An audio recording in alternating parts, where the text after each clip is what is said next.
La grotte a-t-elle une âme? Ce qui est sûr, c'est qu'elle va participer activement à faire souffrir Floyd de la pire des manières. Comment se sont déroulés les 14 jours de calvaire absolu de Floyd Collins dans la grotte de sable? Le spéléologue passionné entre dans la grotte le 30 janvier et va survivre jusqu'au 13 février. Nous allons revenir dans cette vidéo sur deux aspects importants. Et si vous ne savez pas de quoi on parle, allez voir la première vidéo sur mon TikTok pour connaître l'histoire. Premièrement, je vais vous décrire la position dans laquelle Floyd était durant ces 14 jours.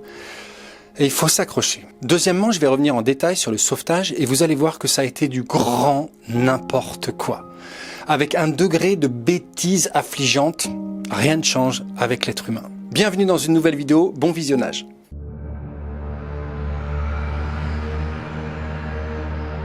Floyd s'allonge sur le dos pour entrer dans la fissure, sa lampe à gaz s'est éteinte, il est dans le noir total. Mais ce n'est pas la première fois que ça lui arrive et il ne panique pas. Floyd est un explorateur de grottes depuis ses 6 ans. Il arrête l'école à 10 ans et passe toutes ses journées à explorer les cavités qu'il trouve.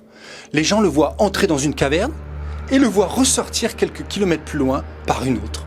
Il devient un spécialiste de Mammoth Cave et acquiert une certaine renommée dans la région. Le 30 janvier, il est donc dans le noir total et son pied se coince dans le nouveau boyau qu'il a trouvé. Une cheminée pas plus large qu'un homme, dira son frère Homer. Il va creuser avec son pied pour prendre appui sur ce qui semble être le mur de la grotte. En poussant, le pied va libérer une roche de 12 kilos qui va lui écraser la jambe gauche et un éboulement de roche va venir parachever de l'enterrer presque entièrement. Il ne peut plus bouger. Il est pris dans un cocon de roche et son corps est allongé sur des éclats de pierre en forme de rasoir qui lui creusent la peau. Il passe des heures à essayer de s'extirper, mais rien n'y fait. Il est au bord de l'épuisement, frissonne et s'endort. Il va alors mettre en place, durant les 25 heures suivantes, une horrible routine. Dormir, se réveiller, crier. Dormir, se réveiller, crier. La grotte, quant à elle, va le torturer. Elle verse sur son visage un goutte à goutte incessant, lent et méthodique.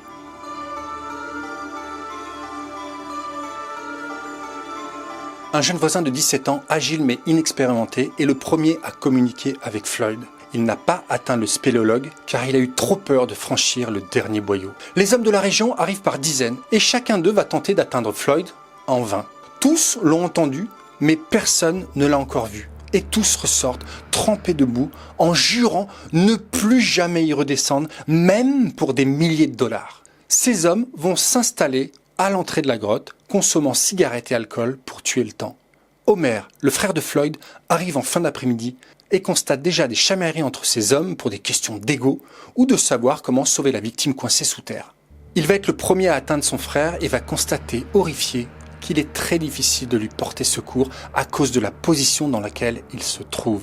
En entrant dans le boyau, les pieds en avant, il est impossible, une fois Floyd atteint, de faire demi-tour avec son corps. Le sauveteur est donc obligé de plonger la tête en avant, mais a alors d'immenses difficultés à revenir en arrière, ce qui complique vraiment, mais vraiment les choses. Lors de la deuxième descente, Homer lui apporte du café chaud et des sandwichs.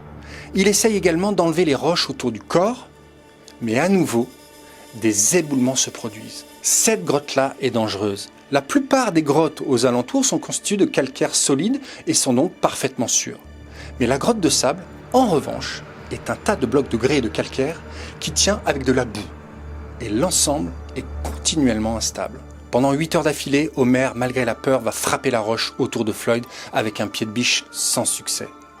Lorsqu'il remonte, la foule grossit de centaines d'hommes en train de boire et tous, alors qu'ils ne sont pas descendus, ont une solution et des idées de génie pour sauver le spéléologue coincé. D'innombrables héros autoproclamés descendent avec de la nourriture et du matériel et remontent avec d'excellentes nouvelles. Floyd a le moral, il est enveloppé dans sa nouvelle couverture, il a mangé comme un ogre toute la nourriture que je lui ai apportée. En fait, aucun n'a atteint la victime. Tous ont menti. Les sandwichs et les couvertures ont été honteusement enfoncés dans les fissures de la grotte.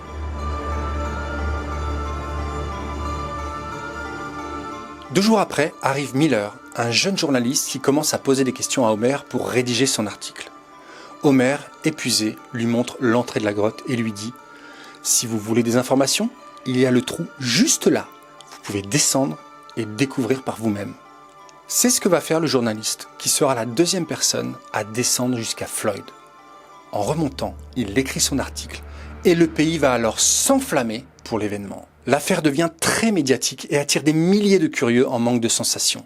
Les alentours sont pris d'assaut par des journalistes et des photographes et plus de 1200 journaux dans tout le pays couvrent le drame. Les familles viennent pique-niquer ou acheter hot dogs, hamburgers ou autres souvenirs. Des producteurs font des propositions à la famille de Floyd pour qu'il joue dans une pièce de théâtre à New York. Des groupes religieux chantent des hymnes pendant que des pickpockets détroussent les adeptes. Des escrocs demandent des dons pour l'équipe de sauveteurs bénévoles. Tiens, ça me rappelle certains influenceurs en ce moment. Même un jongleur est apparu. Les tentatives de sauvetage, elles, se succèdent, mais aucune ne fonctionne. La foule est maintenant ivre en permanence et des bagarres éclatent.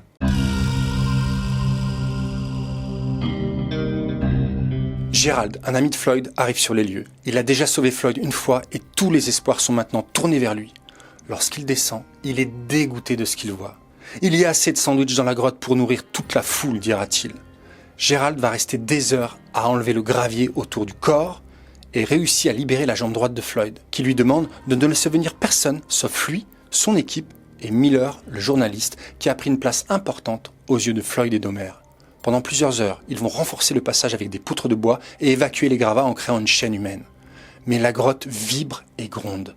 Les bruits qu'on entend sont peut-être annonciateurs d'un nouvel éboulement et la peur s'installe. Le 3 février, l'espoir pointe, car Miller réussit, grâce à un cric enfoncé dans l'éboulement, à bouger le rocher qui emprisonne Floyd. Pendant des heures et des heures, il essaye de déstabiliser le rocher, mais à chaque fois, celui-ci se repositionne. Il s'effondre, épuisé, ses mains meurtries par l'effort. Il doit remonter pour se reposer. Nous sommes le 4 février. Floyd, lui, traverse des crises d'angoisse et de désespoir et sanglote régulièrement. Miller redescend et ressort le nez en sang. Une pierre lui est tombée dessus, une autre lui a écrasé le pied. On entend encore gronder dans la grotte. Lorsque Gerald, son ami, plonge à nouveau dans le boyau, il fait une terrible découverte. Le plafond de la grotte s'est effondré et condamne maintenant totalement l'accès aux spéléologues.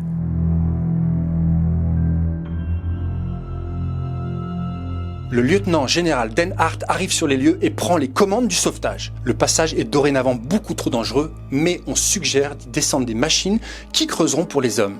Problème, la grotte aspire l'air, et comme les machines fonctionnent au fioul, les gaz risqueraient d'asphyxier le spéléologue. On décide alors que le meilleur moyen serait de creuser un puits. On fait venir un géologue et des spécialistes pour évaluer le meilleur endroit pour creuser un accès jusqu'à la victime. L'endroit est choisi.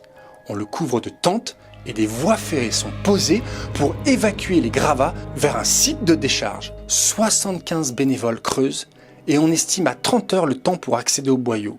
Mais la roche dure et les parois du puits instables à cause de l'eau ralentissent considérablement la progression. Dehors, c'est une foule incessante qui se dirige vers l'entrée de la grotte. L'histoire de Floyd Collins est l'une des toutes premières histoires diffusées sur le nouveau média révolutionnaire, la radio. La route qui mène à la grotte est envahie par les voitures sur plus de 3 km. On estampille des ballons de baudruche avec les mots Sound Cave qu'on vend aux enfants. L'argent liquide s'est évaporé des banques, les restaurants sont en pénurie de nourriture, les maisons sont transformées en hôtels provisoires et même les baignoires sont louées à un prix d'or pour y dormir.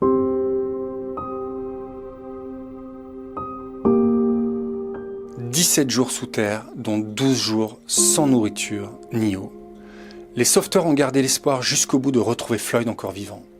Mais quand Brenner, un des mineurs, a dirigé sa lumière dans le trou, il a vu le spéléologue inerte. Un objet scintille, c'est la dent en or de Floyd Collins, et elle ne bouge pas. 32 ans plus tard, le gouvernement américain a acheté Crystal Cave, dans laquelle Floyd Collins a été inhumé dans un tombeau de verre et a scellé définitivement l'accès au public à la fin des années 70 par une porte en acier boulonné et soudé. Depuis, des centaines de spéléologues arpentent de nombreuses galeries de Mammoth Cave pour trouver des passages menant à la grotte de sable, sans succès. Ils tombent parfois sur de belles surprises. Des inscriptions sur les roches datant d'avant 1925 où sont gravées les initiales FC.